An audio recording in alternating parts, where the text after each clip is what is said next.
दोस्तों, आज मैं जिस फिल्म को एक्सप्लेन करने वाली हूँ, उस फिल्म के अंदर एक छोटा लड़का अपनी ही टीचर को प्रेग्नेंट कर देता है और उसके बाद क्या होता है उसके लिए आपको ये वीडियो पूरा देखना पड़ेगा। तो चलिए वीडियो शुरू करते हैं। फिल्म के शुरुआत में हम डॉनी नाम के एक टीनेज लड़के को देखते हैं जो स्कूल में अपने दोस्तों के सामने अपने आप को काफी कूल दिखाने की कोशिश करता है। वो अपने दोस्तों को बताता है कि उसके स्कूल की सबसे सुंदर टीचर के साथ उसका अफेयर चल रहा है। उसके थोड़ी देर बाद हम देखते हैं कि स्कूल की वही टीचर डॉनी के सामने आ जाती है। डॉनी अपने दोस्तों के सामने उस टीचर के साथ फ्लर्ट करना शुरू कर देता है। टीचर को उस बात से काफी गुस्सा आता है, पर वो डॉनी को 1 महीने की डिटेंशन की सजा सुनाती है। उसके बाद हम देखते हैं कि वही टीचर डिटेंशन रूम में डॉनी के पास आती है और उसे सीड्यूस करना शुरू कर देती है। एक बार को तो डॉनी इसे देखकर घबरा जाता है, फिर वो डॉनी का हाथ पकड़ती है और उसे अपने कैबिन में ले जाती है और उसके साथ इंटीमेट होती है। डॉनी को भी ये सब काफी अच्छा लगने लगता है और हम देखते हैं कि टीचर और डॉनी के बीच ये मौज मस्ती काफी दिनों तक चलती रहती है। एक दिन हम देखते हैं कि स्कूल के एक इवेंट में डॉनी और उसकी टीचर रंगे हाथों इंटीमेट होते पकड़े जाते हैं। वहीं पर ही स्कूल के सारे स्टाफ और सारे स्टूडेंट्स होते हैं। टीचर वहां से भाग जाती है, पर डॉनी जैसे ही वहां से बाहर निकलता है सारे लोग काफी खुश होते हैं। सारे लोग डॉनी को एक हीरो की तरह अप्रिशिएट करते हैं। आगे हम देखते हैं कि उस टीचर के ऊपर कोर्ट केस हो जाता है और कोर्ट उसे 30 साल की सजा सुनाती है।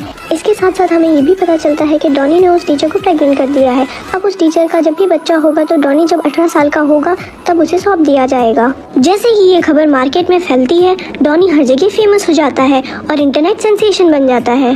कई मैगजीन और न्यूज़पेपर में उसकी फोटो आती है। कई टीवी वाले उसका इंटरव्यू लेना चाहते हैं। पूरे अमेरिका में बस डॉनी की ही चर्चा होती है और उससे बहुत सारे पैसे भी मिलते हैं। उसके बाद हम देखते हैं कि 27 साल बीत चुके होते हैं। डॉनी अब काफ़ी बड़ा हो चुका होता है और उसके पास जो पैसे थे सब खत्म हो चुके होते हैं। उसका स्टारडम भी कम हो चुका है और उसको बहुत कम लोग जानते हैं। वो अपने एक दोस्त के पास जाता है जो कि एक लॉयर होता है। वो उसे बताता है कि उसके ऊपर 43,000 का टैक्स पेंडिंग है और उसे ये जल्दी ही भरना होगा। बट डॉनी के पास कुछ भी पैसे नहीं होते हैं, तो उसका दोस्त उसे एक फ़ोटो दिखाता है। उसमें एक मोटा आदमी होता है। वो बताता है कि ये एक मैराथन में भागने वाला है, अगर इसके ऊपर तुमने पैसे लगाए तो तुम्हें बहुत सारे पैसे मिलेंगे। तो डॉनी उस पर अपना $10 लगा देता है। अगले ही सीन में हमें डॉनी का बेटा दिखाया गया है जिसका नाम टॉड होता है।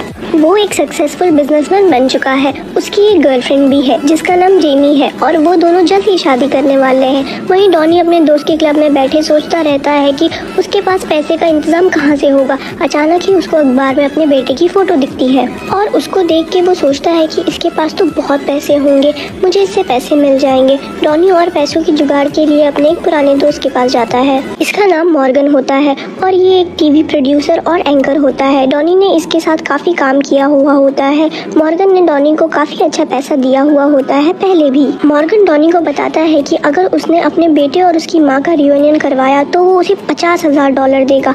डॉनी ये सुनकर काफ़ी खुश हो जाता है और उसके साथ ये डील डन कर देता है। उसके बाद हम देखते हैं कि डॉनी अचानक ही जेमी के घर आ पहुँचता है जहाँ जेमी और टॉड की शादी की तैयारियाँ हो रही होती है। उसके घर वाले टॉड से पूछते हैं कि ये कौन है, तो टॉड उसे बताता है कि ये मेरा दोस्त है। टॉड सबको ये नहीं बता सकता है कि ये उसके डैड है क्योंकि उसने सबको ये बोल रखा है कि उसके मॉम डैड मर चुके हैं। उसके बाद हम देखते हैं कि टॉड डॉनी के आने से बहुत गुस्सा होता है और उसे वहाँ से जाने के लिए बोलता है, पर डॉनी वहीं रुकता है और उसे कन्विंस करता है कि उसे अपनी मम्मी से मिलना चाहिए जो कि जेल में कैद है। टॉड अपनी मॉम से मिलने के लिए डॉनी को इनकार कर देता है और गुस्से में वहाँ से चला जाता है। उसके बाद हम देखते हैं कि डॉनी की अजीब हरकतें जेमी के परिवार वालों को काफ़ी अच्छी लगने लगती है। डॉनी उन सभी के बीच काफ़ी घुल मिल जाता है। सभी लोग डॉनी को काफ़ी पसंद करने लगते हैं। उसी रात टॉड की बैचलर पार्टी होती है, पर ये पार्टी डॉनी को बहुत ज़्यादा बोरिंग लगने लगती है। इसीलिए वो उन सभी लोगों को अपने फेवरेट क्लब ले जाता है जहाँ पे वो काफ़ी इंजॉय करते हैं और काफ़ी ज़्यादा ड्रिंक करते हैं। इसी बीच टॉड और डॉनी के भी रिश्ते सुधरने लगते हैं और टॉड डॉनी को बोलता है वो कल सुबह अपनी मॉम से मिलने के लिए जेल में ज़रूर जाएगा,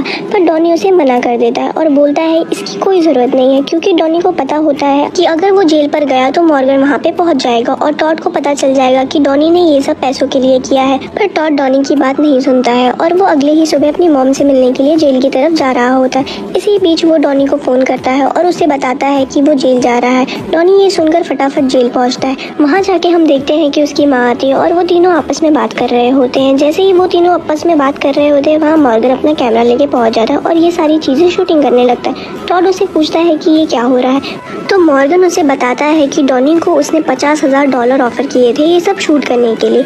ये सब सुनकर टॉड को काफ़ी गुस्सा आता है और वो डॉनी को भला बुरा बोलकर वहाँ से चले जाता है। डॉनी ने मॉर्गन के साथ कोई एग्रीमेंट साइन नहीं किया था, इसलिए डॉनी को भी कोई पैसा नहीं मिलता। उसके बाद हम देखते हैं कि डॉनी अपना सामान लेने के लिए जेमी के घर पर आता है और वो जैसे ही बाहर जा रहा होता है, उससे पहले उसे जेमी की आवाज़ सुनाई देती है। तो वो बालकनी में आके देखता है कि नीचे जेमी किसी से बात कर रही है और वो बोल रही है कि टॉड को पता नहीं चलना चाहिए, हम ये शादी के बाद भी कंटिन्यू रख सकते हैं। ये सुनकर डॉनी काफ़ी खुश होता है। उसको लगता है कि जेमी का किसी के साथ अफेयर चल रहा है। उसी रात हम देखते हैं कि टॉड की वेडिंग नाइट होती है और वहाँ पर डॉनी आता है और टॉड को बोलता है कि तुम्हारी वाइफ का किसी के साथ अफेयर चल रहा है। वो अपनी वाइफ को बुलाता है। उसके बाद डॉनी उसको बोलता है कि तुम्हारी वाइफ का उसके बॉस के साथ अफेयर चल रहा है। ये सुनकर उसका बॉस भी एकदम से दंग रह जाता है। वहीं पर ही जेमी उसको बोलती है कि मैं तो अपने वेडिंग प्लानर से बात कर रही थी और मैं टॉड को सरप्राइज देना चाहती थी। डॉनी को भी ये सब सुनकर लगता है कि जेमी शायद सच बोल रही थी, इसलिए वो वहाँ पर सॉरी बोलकर वहाँ से चले जाता है। उसके बाद डॉनी जेमी से माफ़ी मांगने के लिए उसके होटल पर जाता है, पर उसके रूम से चिल्लाने की आवाज़ें आ रही होती है।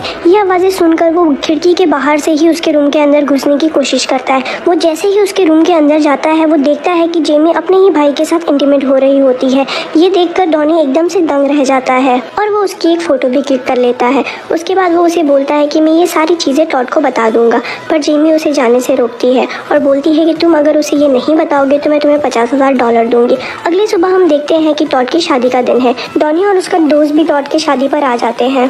डॉनी टॉड के पास जाकर उसको बोलता है कि तुम्हारी वाइफ का उसके भाई के साथ अफेयर चल रहा है। ये सुनकर टॉड भी एकदम से दंग रह जाता है और वो अपनी वाइफ से इस बात की कंफर्मेशन लेता है।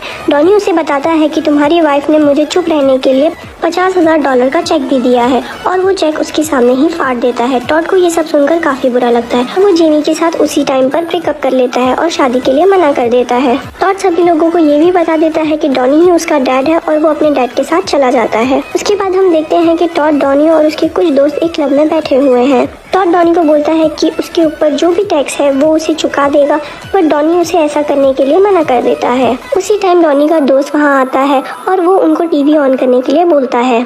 वो टीवी ऑन करते हैं, उसमें देखते हैं कि वही मोटा आदमी मैराथन में भाग रहा है जिसमें डॉनी ने शुरुआत में $10 लगाए थे और वो मैराथन जीत जाता है।